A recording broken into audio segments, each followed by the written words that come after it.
The Walking Dead, Season 11, Episode 15, titled, I Don't Remember. It's not the name of the episode, I just legitimately don't remember. This episode is building up to a climax that I think is going to come next episode, which is also going to be the last episode of part 2 of this 3-part season.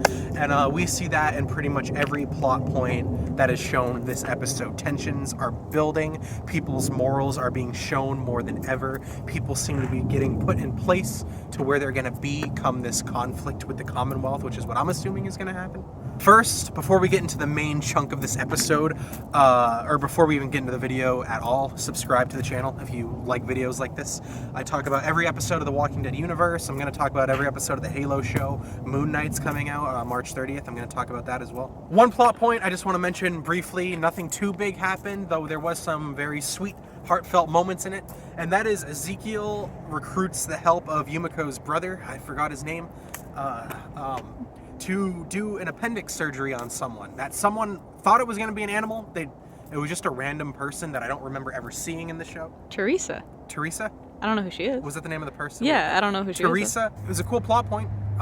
Its purpose in the show, I guess, to show that Ezekiel is a good person and he's still getting shit done, even though he's not the leader of his own kingdom. He's still doing stuff behind the scenes. He's still an active part of his community. Next plot line is Max and Mercer, or as we learn his first name in this episode, Mike. So Mike Mercer. Lots of great scenes between them. I mean, basically we get to see where they lie in terms of our survivors versus the Commonwealth when it comes. And it seems like both of them in the end are going to be anti-Commonwealth, I assume, or at least anti the Rotten Core, and that's pretty cool. We get to know Mercer more as a character. We dive into his psyche a bit. He even says that he killed 2 Commonwealth soldiers and that he would do it again. So Hornsby and the Commonwealth, along with Aaron, Gabriel, and Daryl, march upon Hilltop to see if they're the ones that killed all the Commonwealth soldiers. And Daryl essentially gets Maggie to let her guard down, and they go in there. And as they're investigating the place, one thing leads to another. And Hornsby kind of corners Herschel and tries to get Herschel to give him information. And Elijah rightfully throws Hornsby up against the wall. And that's when all the Commonwealth soldiers draw on Elijah. And Maggie draws her gun. And Daryl draws his gun. And where does he draw his gun? He draws it at the Commonwealth soldiers. So never question this. I don't think anyone should ever question this. Daryl's loyalty still lies with his family. That's obvious.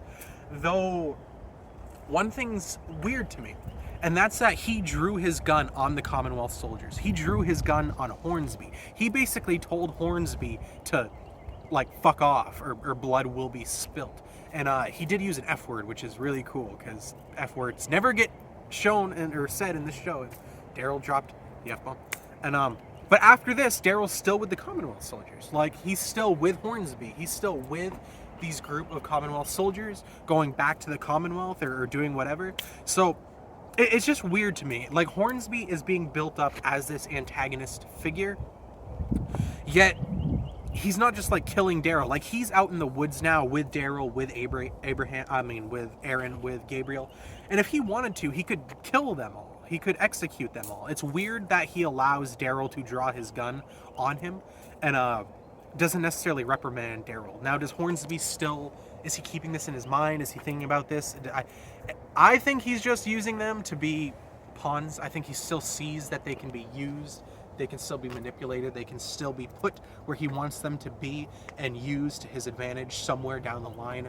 That's the vibes that I'm getting. Whether he achieves this, I don't know. But, I like it. They're robbing over there. I see a box.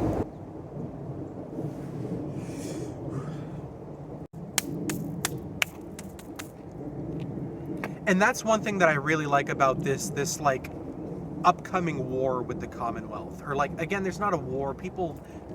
The survivors in the Commonwealth, they're integrating and they're interacting with each other relatively positively overall.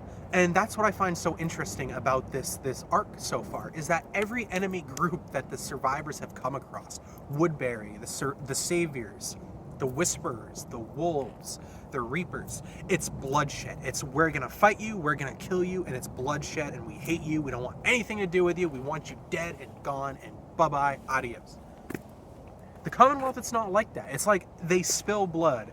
They draw guns on each other. But yeah, I feel like the survivors know and the Commonwealth knows that there's worse than each other around. So that's why they're like tolerating each other. It's just a really interesting difference from most of the other groups that we've encountered in the Walking Dead universe. Whether it stays this way, I have no idea. But it's just a difference that I noticed that I enjoy a lot. Last thing, at the very end of the episode, Leah appears and Leah's tracked down by the Commonwealth, and she shoots some Commonwealth soldiers, but she just injures them. She shoots them in the foot, and Hornsby says, "I have a job for you," and Leah lowers her gun, and that's it. I'm gonna assume that Hornsby's gonna send Leah to like either attack Hilltop or infiltrate Hilltop or get to the bottom of Hilltop or something like that. But there's one thing that this season is doing that bothers me slightly, and it's kind of what Game of Thrones did in season 8, and that's that locations seem to matter nothing to these characters anymore. It seems that locations mean nothing, because Leah originated at the Reaper's base, which used to be Maggie's base, which was south of Alexandria. Alexandria is in Virginia. They went south, and Commonwealth are in Ohio, which is like northwest to Virginia, and completely different state. There's states between them, so it's weird that a character that originated states away from Alexandria in that direction, and a character that is based states away in the complete opposite direction somehow meet in the middle. It's really weird. And also, the Commonwealth soldiers just straight up march on Hilltop. Like, I didn't see any vehicles. They just marched there on foot.